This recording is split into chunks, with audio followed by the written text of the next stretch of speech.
joining us for the paper. She's starting off with what we started the half hour with here on France 24, that explosive report. It's coming out right now, in fact, about paedophilia in the French Catholic Church. Yeah, and it has been 2.5 years in the making, and what it found is absolutely devastating. Namely, that there have been some 3,000 sex abusers within the French Catholic Church in the past 70 years. Now, for the Catholic paper La Croix, the report is an important step in discovering the truth and reconciling the Church's past. Now, the paper also praises the fact that the report is the fruit of an independent commission, or the Sauvé Commission it's called, and it notes that other countries have also done independent investigations, and it praises this, saying that they are therefore taken even more seriously. Now, for Libération, their findings of the report they say the findings of the report are overwhelming and damning.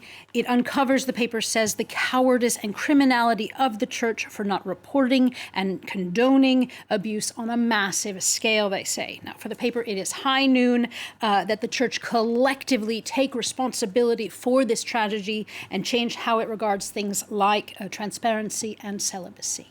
Another investigation for you now. This is the Pandora Papers, of course, continuing to make headlines across the globe. A lot of attention is being paid to the US state of South Dakota. Yeah, The Guardian tells us that the Pandora Papers, they've exposed how the Midwest state has become a tax haven for the wealthy, including those accused of financial misconduct. There's some $367 billion hidden in the state because South Dakota has some of the world's strictest legal protections from prying eyes. Now, for the Washington Post, it explains that moguls and people that have been linked to money laundering and corruption and worker exploitation, they've caught on to the advantages of these South Dakota trusts, and so have other states. Alaska, Delaware, Nevada are also trying to sort of copy this South Dakota model and to lure wealth to their states. And Solange is going to stick with the perils of wealth, if you like, of sorts. Anyway, Solange has got two stories for us about crude oil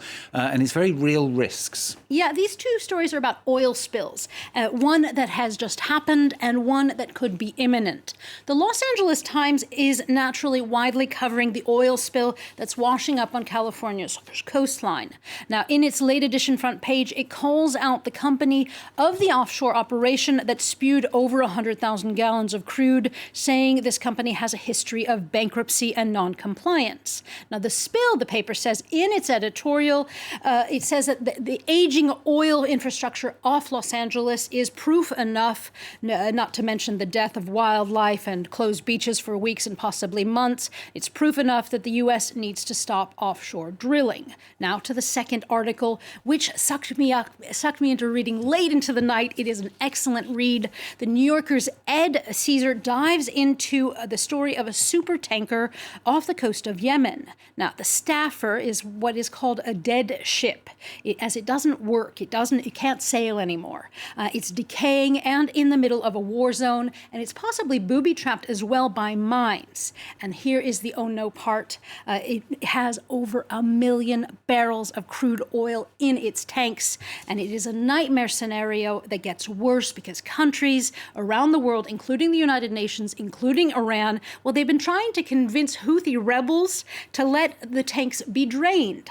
But for the Houthis, this ship is a major bargaining chip that could also explode potentially and start a leak in the Red Sea at any moment. And that could cause a disaster that could potentially be 4 times worse than the Exxon Valdez, as well as close down a major shipping lane. So it's an excellent read that definitely gives you a bit of a cold sweat.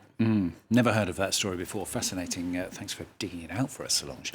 Something a bit lighter now. The press is widely discussing how Facebook's outage was a bit of a boon for its competitors, a lot of it very light-hearted. Yeah, and even if Facebook, its services are back online, the press and those social media giants that did not go offline, well, they were and are having a field day about the outage.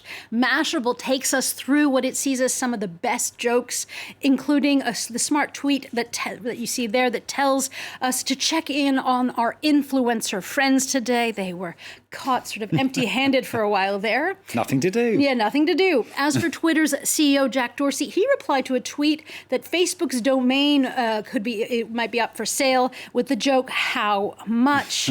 Now, for The Verge, they say that Twitter was doing, quote, what Twitter was doing was, quote, kicking another social media while it's down. But the tech site says that that's something they can't blame Twitter for. And as an example of this, it linked to Twitter's feed, which, as Twitter joked about people flocking to them, it tweeted, welcome literally everyone. McDonald's replied to this with, what can I get you? To which Twitter answered, 59.6 million nuggets for my friends. And then McDonald's said, for here or to go. Now that's just one back and forth, and they're quite fun. They're really worth a read. Media managers were kind of going crazy and having a lot of fun with this. I was on Twitter. It was the only thing you could find out what was going on. True. That's Very why true. we were all flocking to it. Exactly. Solange, thanks a lot. Solange Mougin on France 24.